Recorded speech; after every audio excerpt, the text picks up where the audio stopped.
Hello everyone, welcome back to the channel. In this video, I'm going to talk about four players who all blanked in game week 1, but I think they have a potential to bounce back in game week 2. First of all, if you can just hit the like button and subscribe, that would be fantastic. And without further ado, let's get right into it. So the first player I'm going to talk about here is Cole Palmer. He faces a West Ham team who are pretty poor against Sunderland, to be honest. And if this is a game I feel Chelsea can kickstart their season, it's this game. He scored in both games against them last season, and and West Ham gave up 5 shots on target, with two of them being big chances.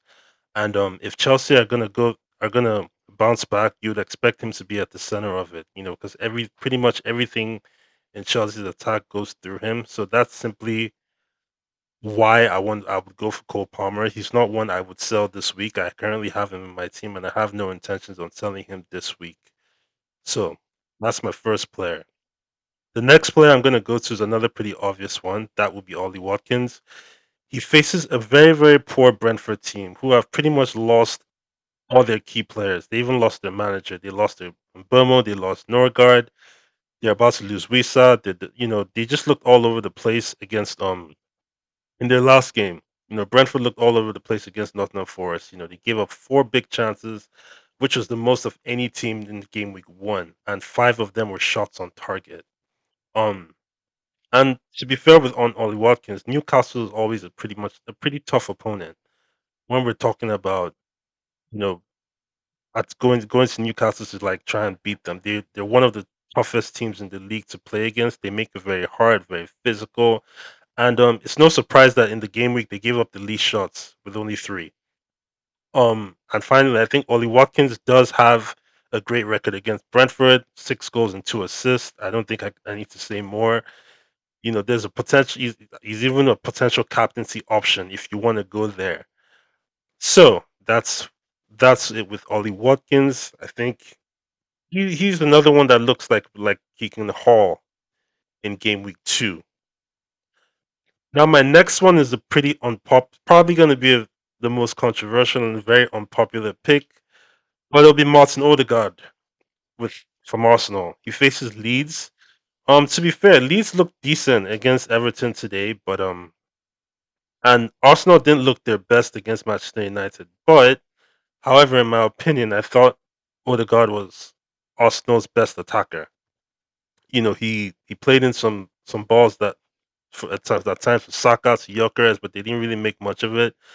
And he did create a chance, a big chance for Saka that was eventually blocked by Delit. So and again, he does have a pretty decent record against Leeds, 3 assists and 5 appearances. So and Arsenal have a good record against newly promoted sides. So I know the popular picks would be Gyökeres or probably Saka or like Arsenal defenders, but I just wanted to do something to go a little bit different here because I think Odegaard did show a little bit of something against United, even though Arsenal looked very, very flat. But he looked like he was their only creative player, and I think he can bounce back against Leeds. Last but not least would be Anthony Gordon against Liverpool. Yes, Liverpool. Um, Liverpool obviously is the tough. It's always a tough fixture, but it's the first game at home against St James's Park, and I think Newcastle will be motivated, especially with the ongoing Isaac saga. The fans will be fired up. Um, and Anthony Gordon at the moment was deployed at the false 9 against Aston Villa. In fact, he could have probably scored if Konza didn't bring him down, for a professional foul when he was pretty much through on goal. And he's a huge differential, only owned by 1.7%. And he's one that could potentially haul because Liverpool did look shaky. Van Dijk and Konate were not on it at all. Kirkes looked a bit off.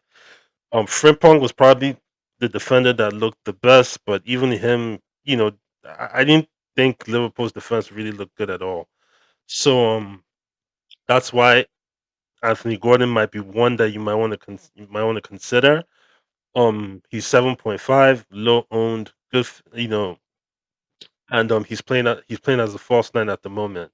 So, well, there you have it. There goes the four players I think can potentially haul in game week 2. Let me know what you think in the comments, and please once again like, share, and subscribe to the video. Thanks for watching. Peace.